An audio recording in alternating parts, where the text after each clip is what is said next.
I want to welcome everyone back to our Loved Ones sessions, and the Loved Ones group, just as a reminder for those of you who might be new to our group, is an opportunity for us to share information about concerns that we have for loved ones who have drug and alcohol problems and how we might be able to help them, and for certainly to be able to learn how to cope with the problems that go along with that. We, in our first sessions, we talked about alcoholism and drug addiction as a disease. That's the most important thing that we can continue to emphasize, that we are dealing with a disease. And that takes time for people to really become comfortable with. It takes time for us to change old ideas into new ideas in terms of being able to see addiction as a disease. But when families are able to start seeing the disease of addiction as a primary physiological problem, then other things about addiction start making sense. And then perhaps some of the things that family members and others have been trying to do to help their loved ones perhaps don't make quite as much sense and are things that can be then changed. Probably the most important thing for family members in terms of being able to look at addiction as a disease is that we can start giving up on the idea of who or what is to blame for addiction being present. And that's very important, especially for family members, especially for loved ones, because at some point in time, a loved one is going to ask that question to themselves: how did I contribute to this? What did I do wrong? What blame should I have in terms of this person and the problems that they're having? And again, what we will see about addiction, the more that we come to know it, one of the symptoms of addiction is wanting to blame other people, places, and things for the problems that are going on. Again, that's the nature of the disease. And the other part is when we can stop looking for blame for ourselves, we can also start looking at the individual as a sick person, not someone even themselves perhaps that are at fault. As we talked about in our very first session, over 90% of the people in the United States are going to experiment with alcohol. Over 50% of the people are going to experiment with an illegal drug, or a legal drug illegally.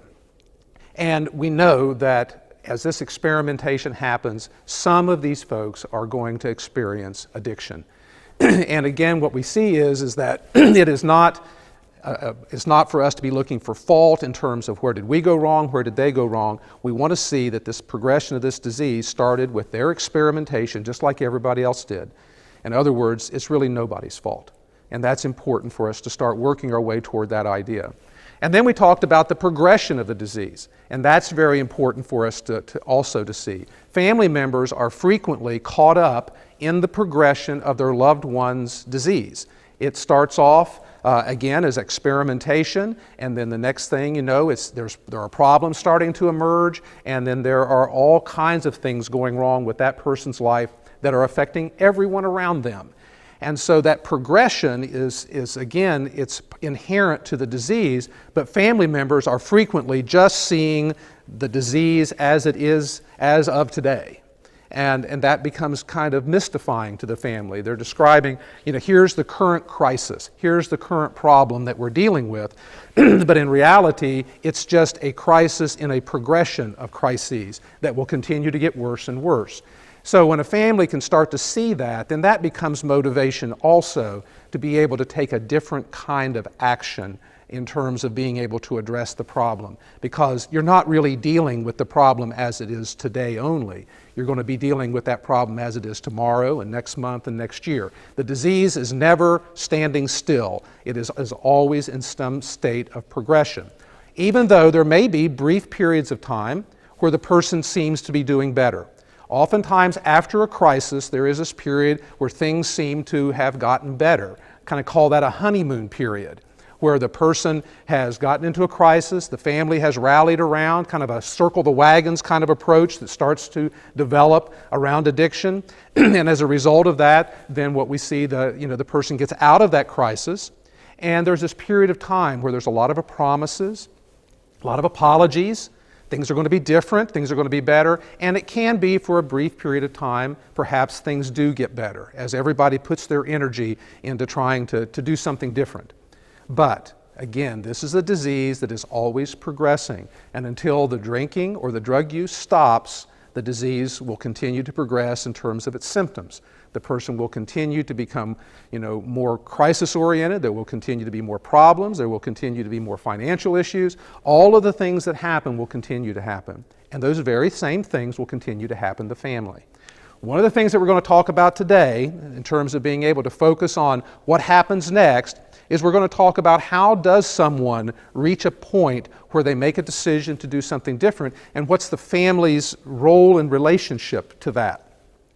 And I put the word up here, hitting bottom. It's a very common word that we hear all the time in reference to alcoholism and drug addiction. You hear people say, well, I hit bottom, or someone is not going to get well unless they hit bottom. And I'm going to, I'm going to support that idea. I'm going to support the idea that I have never seen anyone get better unless they have had the experience of hitting bottom.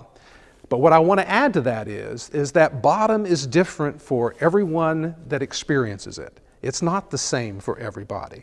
Actually, hitting bottom is a convergence of events, both external to the alcoholic or internal to the alcoholic. External meaning loss of job, family, loss of respect from other people, getting in legal trouble. Those things are kind of external to the person that are happening as a result of their interaction with the society or family.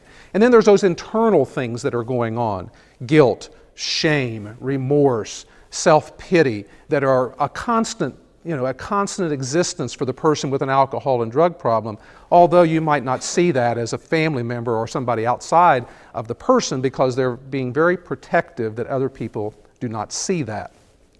So hitting bottom is a convergence of those things, those consequences, as we're going to talk about here in the next few minutes.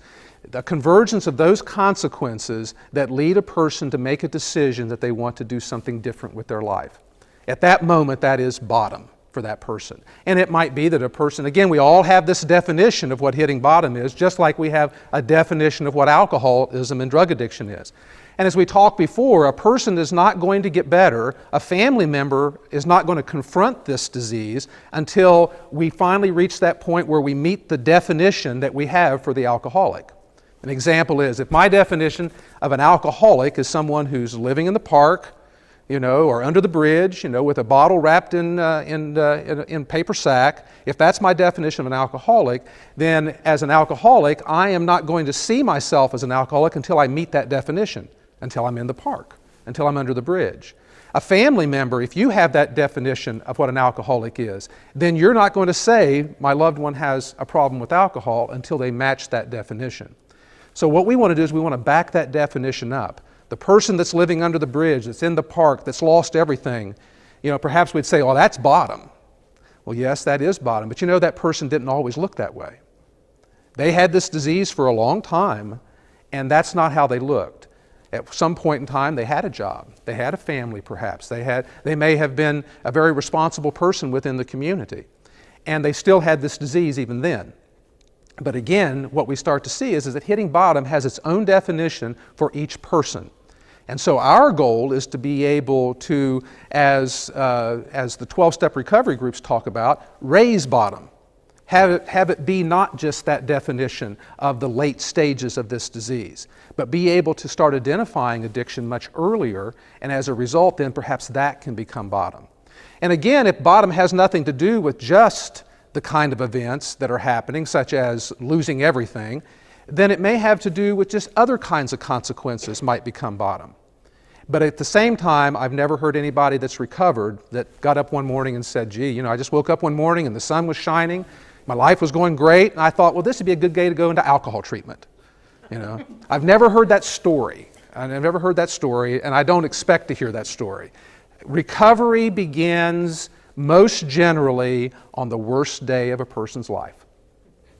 That's when it begins. At that moment when there's a feeling of hopelessness and desperation, things aren't going right, things have gotten really bad, and that has broken through that denial process. Again, we talked about denial and how powerful it becomes for the alcoholic. And something powerful has to come about that will penetrate that to kind of break open and create this little crack of an opportunity to where the person may say, you know what, I need help, and I'm willing to get that help. So hitting bottom becomes again, an event, and it may be multiple events. You will frequently hear somebody say, well, I had these bad experiences and I decided to get a little help, or I thought about it, but I didn't follow through, or I didn't do exactly what people suggested I do, and then I drank again, or I continued to use drugs, and then this new bad thing happened. And again, since the disease is progressive, then bottom kind of keeps getting worse. And we hear, again, 12-step recovery groups oftentimes refer to it as an elevator going down. Frequently, the elevator stops and the doors kind of come open and a person can step off, but they choose not to, or they can't for whatever reason. And it closes up and they go down to another level, another set of consequences that might be a little worse than before. But as we start looking at this bottom and the role that families play in this, we start to see that consequences have been happening for a long time. And as a result of these consequences, we just have to take a look at who has been experiencing these consequences. That becomes the question. So we're looking at two things that are necessary for a person to recover. Remember the old TV show, Truth or Consequences? Well, this is truth and consequences. They both have to happen. Now, the truth is a very sometimes elusive thing, again, when it comes to alcoholism. The alcoholic is struggling with it. The addict is all the time trying to kind of avoid the truth about what may be going on. That's the nature of the denial process. But I can tell you this, that a person will hear the truth at some point in time, and family members can be a very good conduit for the truth in terms of letting someone know that you think that they have a drug or alcohol problem. But before we can share the truth with somebody who has a problem, we have to come to terms with that truth ourselves. We have to be willing to say, my loved one is an addict. My loved one is an alcoholic. And as a result of that, now I can start interacting with this person in a way that starts sharing the truth. And it can come in a lot of different ways. Things that can happen is that, when you're hearing the blame game going on, a family member might say simply, I think the problems that you're having are because of your drug or alcohol use. Very simple statement. Not said in anger, not said in the midst of an argument, but just very simply stated. Now, I will not get into a fantasy where I would tell you that you can expect that person to say, well, gosh, I never thought of that. Thank you for that information. No, they're not going to share it. In fact, when you share the truth with somebody who has this powerful disease, what you're going to get back is a lot of anger, a lot of defensiveness, a lot of accusation toward you. There could be a lot of very negative reaction that will come when you share the truth. And it becomes very important that when you share the truth, you really don't have to defend the truth, do you? It stands on its own. Now, I also say that when it comes to the truth, there are sometimes some behavioral things that we can do that start to have to do with the truth. I can remember a father that came to loved ones group several times, and we were talking about this and talking about consequences, and he was trying to think of that perfect moment that he was going to sit down with his 20-year-old son, and he was going to tell him what he thought about his drinking or drug use, and he was kind of preparing a speech. But before the opportunity for that speech came up, his son came up to him one evening, just kind of on the spur of the moment, and said, "Dad, I need to borrow the car. Could you give me the car keys? I'm going to drive down so and so, do such and such." And his dad was reaching in his pocket for the keys, and as he was reaching in, he thought, I'm about to give my car and the car keys to somebody who could very possibly be under the influence of drugs. And so he put the car keys back in his pocket and he said, "Son, I can't give you my car because you might be using drugs and that would be irresponsible of me." So he didn't need to give a speech, did he? He just needed to react to a normal situation that was presenting itself to him, and it was very powerful for him to be able to share the truth in that way, along with an action. Oftentimes we are thinking that, you know what, I think I can sit down and talk my loved one into recovery. I think I can reason with them. And what family members report over and over is that that's just not successful. But at the same time, sharing the truth can be a very powerful experience. I can tell you this too, when the truth is shared with an addict or an alcoholic, no matter how sick they are, if the loved one can avoid getting caught up in the argument that follows, or can avoid being angry, screaming, and yelling when you're sharing that truth, it will not be forgotten. It will not be forgotten. In fact, 12-step recovery groups talk about it as the haunting. Somebody tells you the truth, they didn't argue with you. In fact, they may have shared that information, then just walked away. And again, in the mind of the addict or the alcoholic, we might completely reject it and say, oh, they're crazy, they don't know what they're talking about, they have some other agenda. But we never forget what that person shared with us. Never. It's there. It kind of haunts us as the truth tends to do. It has that power to penetrate.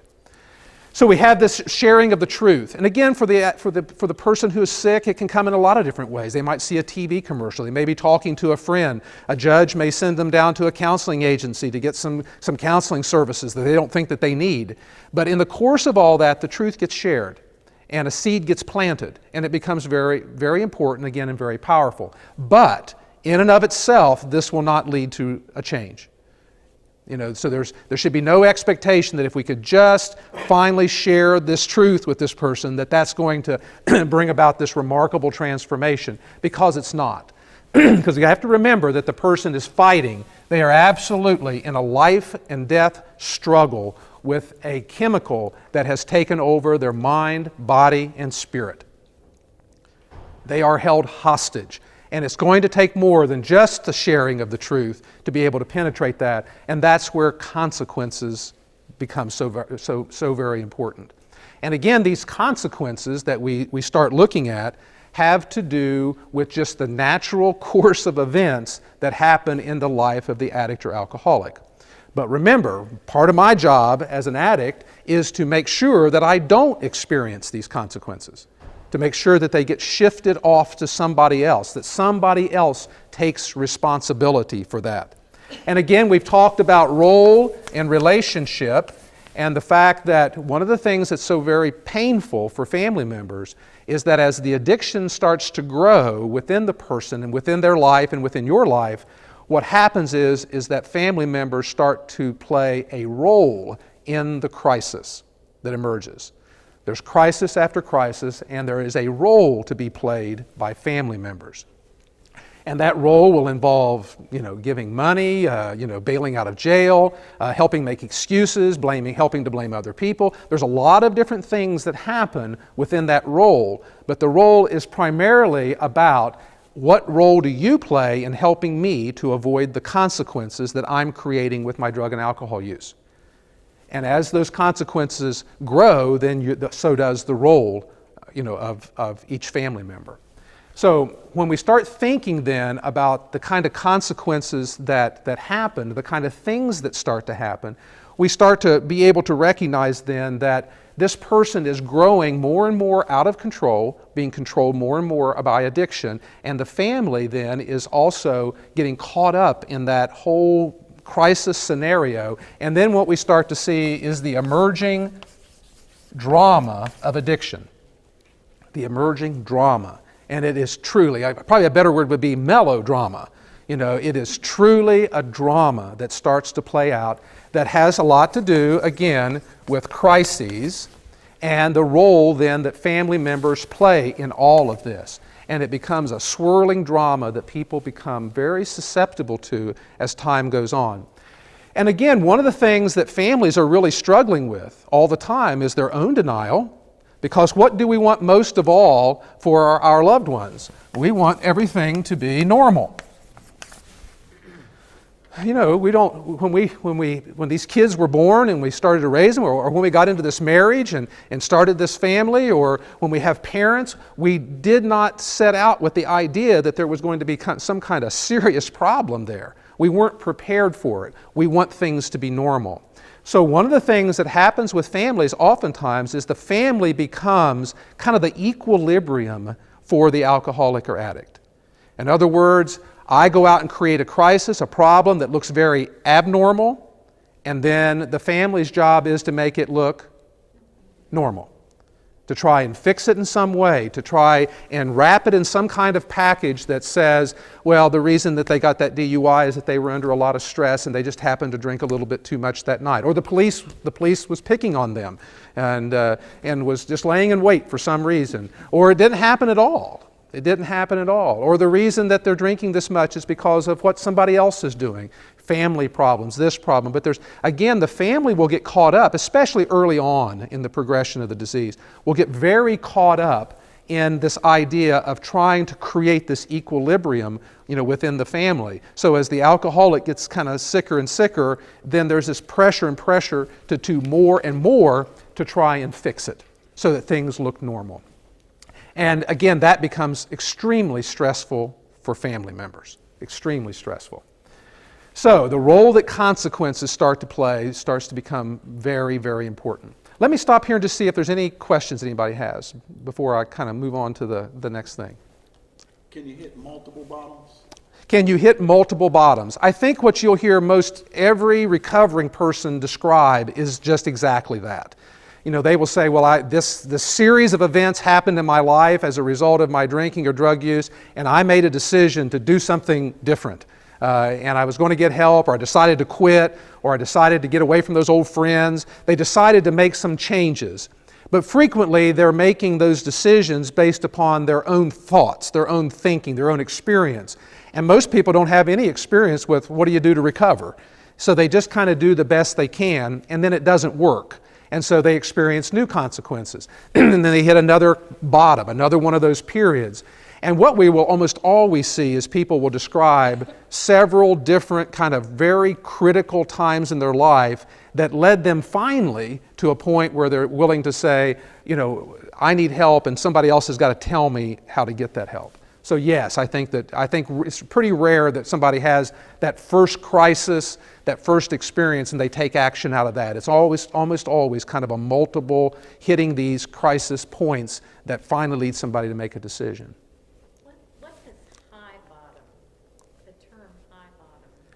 High bottom. What does the term high bottom mean? It's a good question because we hear that low bottom, kind of high bottom. And that is a term that you'll probably hear within 12-step recovery community in terms of people that haven't lost everything.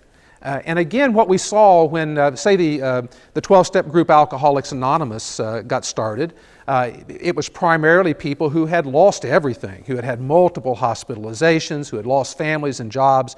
We're very much at that far end as far as progression of the disease was concerned, very late stage.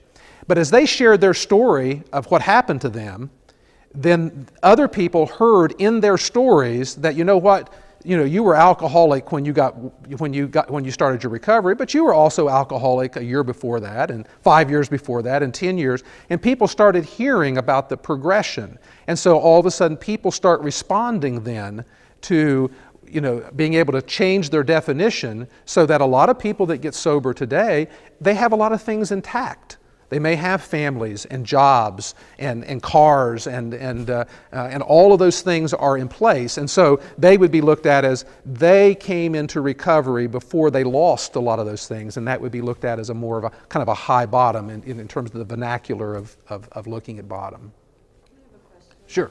Why can't the addict see what's going on in their life? Why are they not aware of it? Why can't the addict see what's going on in their lives? That is the question that just dogs the family over and over and over again. And it has to do with, as the disease progresses and as bad things happen, and as the disease becomes more obvious, there is a corresponding growth or progression of the denial process.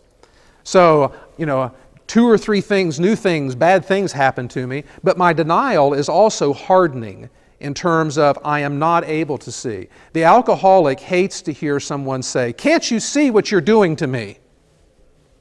Don't you see what you're doing to yourself and all the people around you?"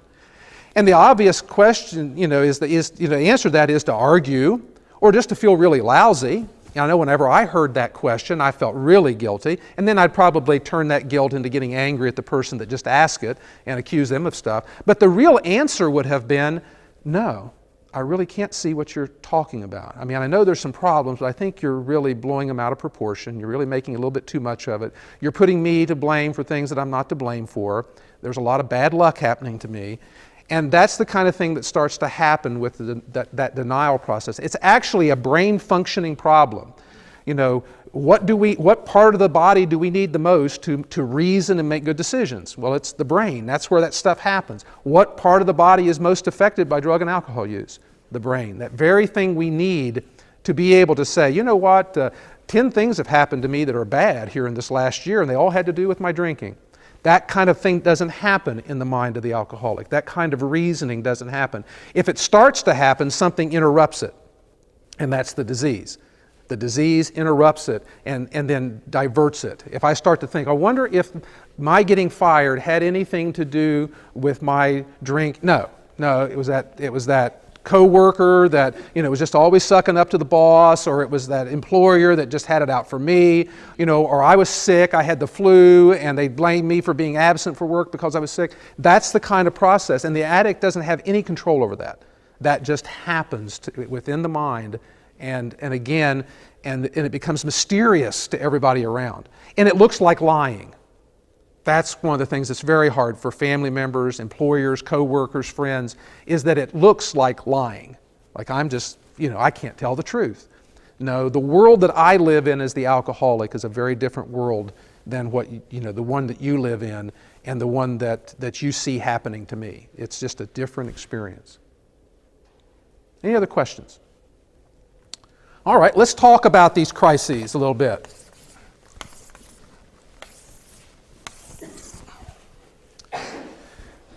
Let's pretend that these circles up here are the various critical points in the addict's life, and we could just draw them on it. The blackboard was 20 foot long, we'd just keep going with them. They just keep getting bigger. But what we notice is that if we call each of these a crisis, each of these is one of those critical times where the alcoholic addict gets in all kinds of trouble because of their drug or alcohol use. And what you'll see is that they just get bigger. In other words, it's a progressive disease, and so the crises get bigger over time. And we could probably, if we did this accurately, we would space these out a little bit differently too. That there might be, here's the first crisis, and we'll pretend for this example that this one might be the person got a DUI. They were 20 years old and they got a DUI back here. And again, a lot of people get DUIs. A lot of people who don't have drug or alcohol problems get a DUI. And so here we are at this first crisis. And at that first crisis, there will be a reaction to that. There'll be a reaction to that crisis. And there may be people suggesting that there's a drug or alcohol problem, maybe not. There may be people rallying around and saying, well, we'll help you, we'll take care of this, we'll help pay for your high-risk insurance, we'll get you out of jail, we'll pay for you to go to the driving school, whatever it is that we have to do, we'll get you out of this. And again, there's no reason to think at this point, on the part of family members or the addict themselves, that there's anything that's really out of the ordinary.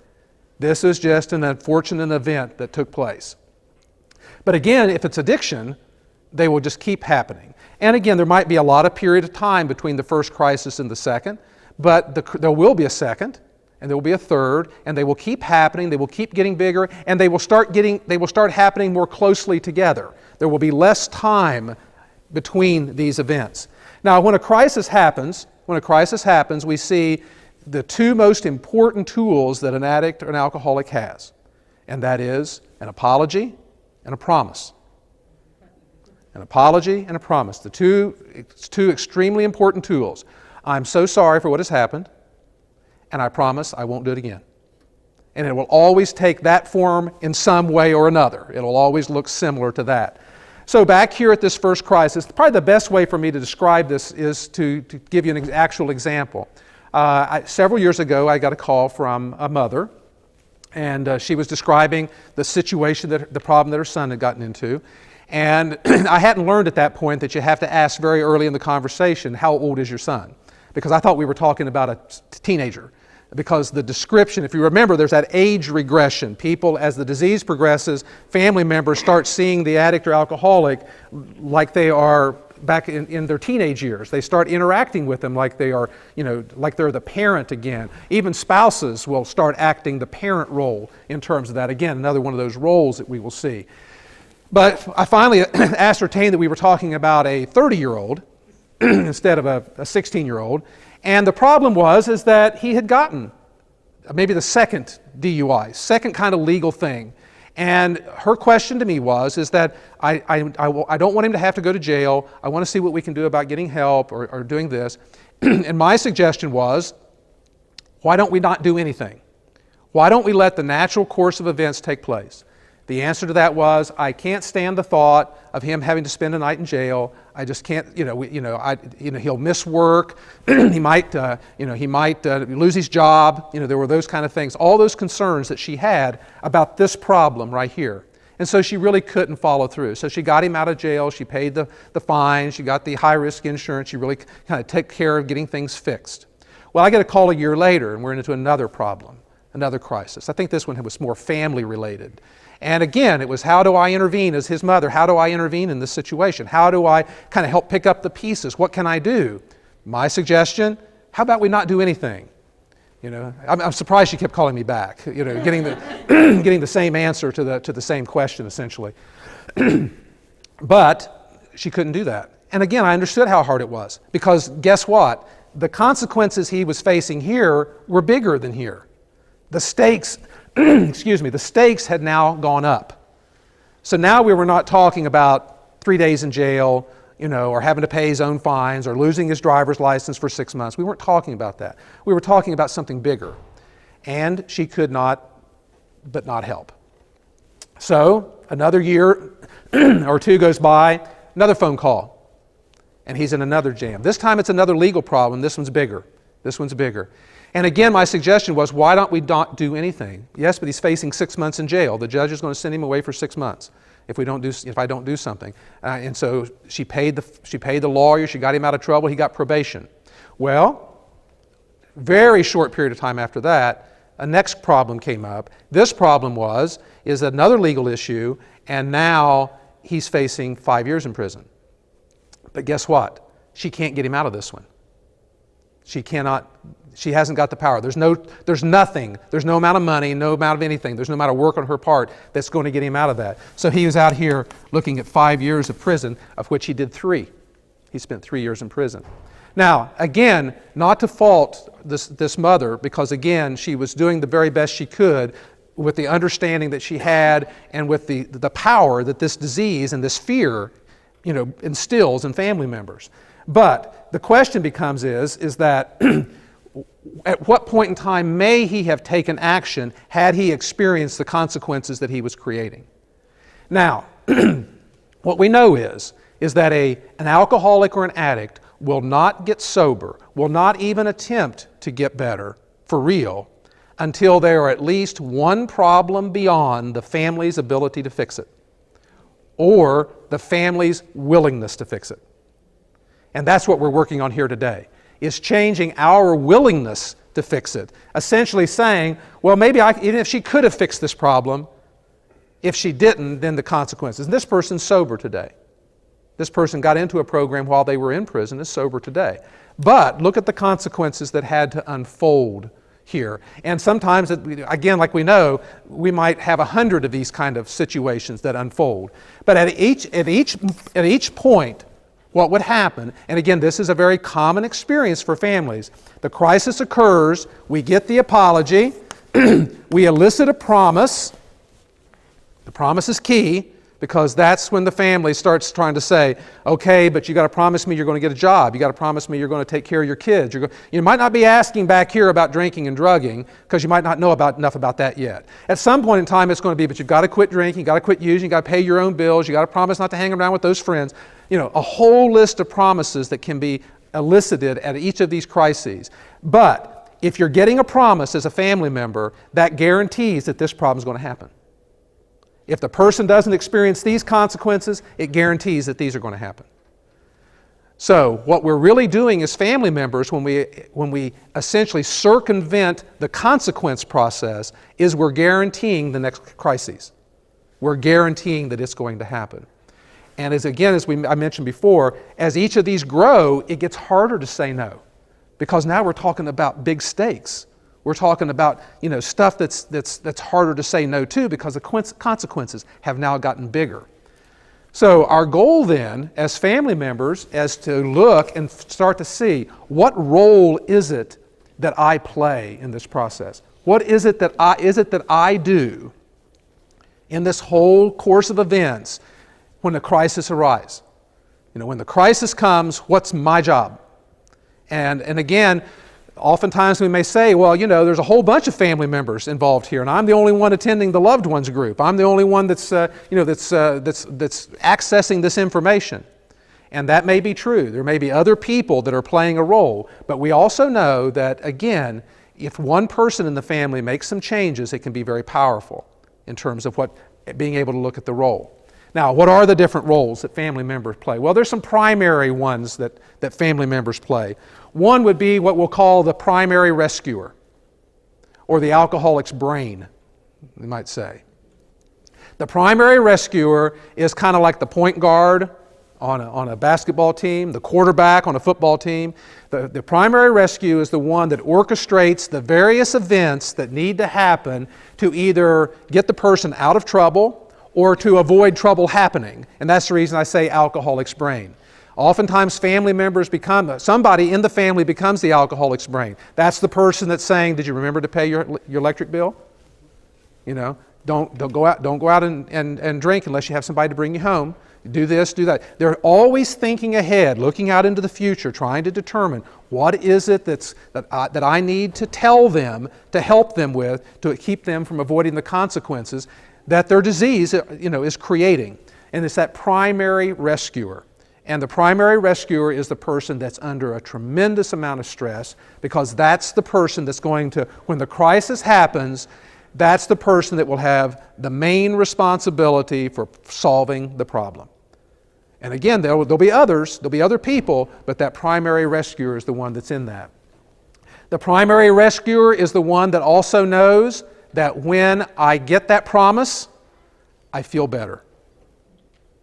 When we get through this crisis and they make me a promise that there are certain things they're going to do or certain things they're going to stop doing, I'm going to get a little bit of feeling good time. And it becomes almost like the drug. It's like I have to go through all of this to get this little moment. Now, in the beginning, they didn't even recognize that was happening. But as time goes on, we realize that the only time we get a relationship with our loved one, when we're not locked up in that role, the only time we get a relationship is right after we've bailed them out of trouble, fixed whatever problem was going on. Then we get this little time where they're very grateful. They're willing to do whatever. The promises are being made, and there might be some effort to keep those promises, because the part that no one knows is that the person is unable, because of the growing disease, to keep their promises. And that's going to guarantee what's going to happen next.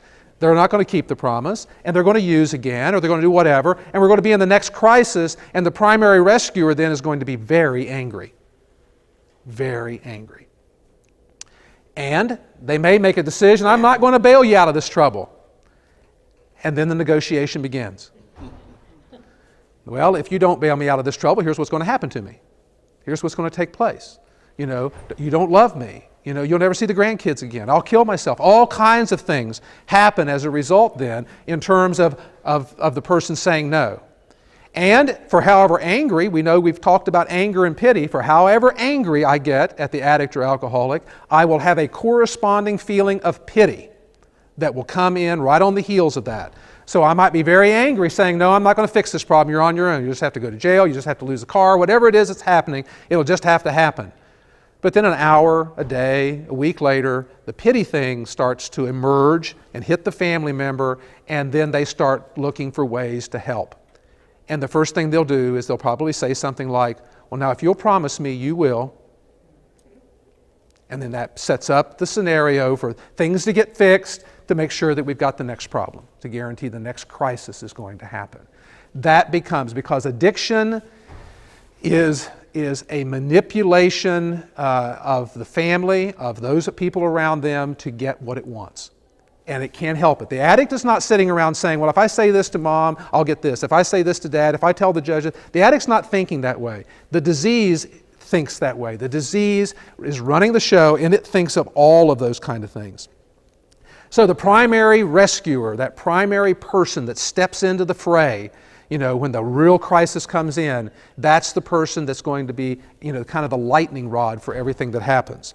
Wherever you've got a primary rescuer, you've probably got a critic. And that's probably another family member, very close, that is standing to the side, essentially criticizing everything that the primary rescuer is doing. But at the same time, inwardly, very grateful that the primary rescuer is doing it. I want somebody to go get my child out of jail, but I don't want to be the one that does it because I'm too angry.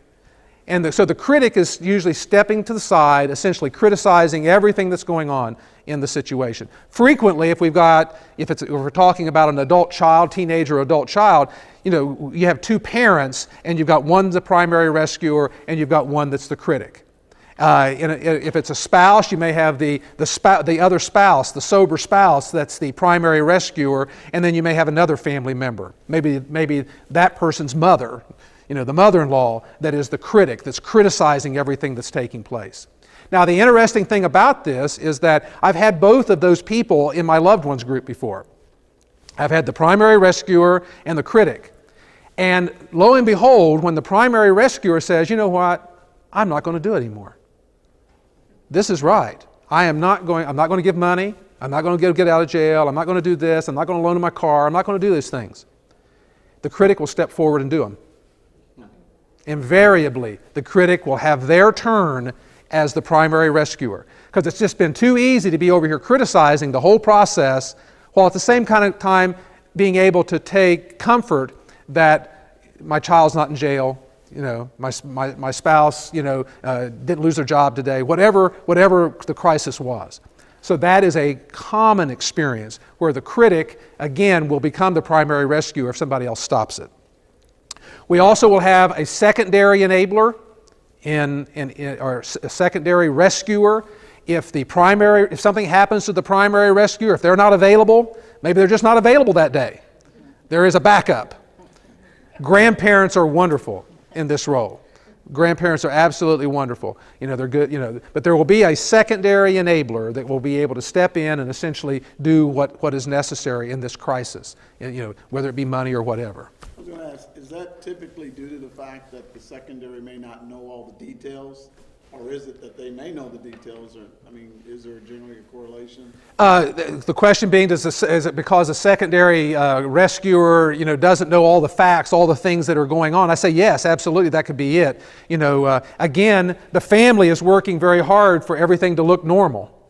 And oftentimes there might be another family member that really doesn't know what this is about. So I come to you and I'm asking for money and I'm telling you what it's all about. I don't know that the money's really about buying drugs. I don't know that information because everybody's been so secretive about this whole thing. So I'm vulnerable to step right into that enabling, rescuing role simply because I don't know what's going on.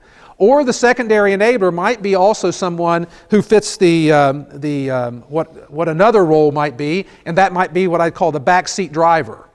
And that is somebody that wants to stay out of it, doesn't want to be the one giving money, shelter, fixing things, going to the jail, doing those things, but wants to direct everything that is going on. And so that's the one that when the primary rescuer is not doing a very good job of their rescuing, they will get a phone call. A critical phone call, essentially, well, have you thought of doing this or should you do that? And when the primary rescuer tries to change their behavior, oftentimes that backseat driver is the one that'll step in and really kind of give them a very hard time of why aren't you going down and doing this? Why aren't you giving them money? How can you do this? Why are you being so thoughtless? But secretiveness becomes a real part of what happens to some family members. They just don't know what's going on because it's been such a big secret. We will also have, and this can be multiple people, sympathizers. And if you're the person that the addict or alcoholic comes to talk about their feelings, look out. Now you're in trouble. If you're the one they can talk to, be careful, because again, that sympathy part is another way of feeling normal.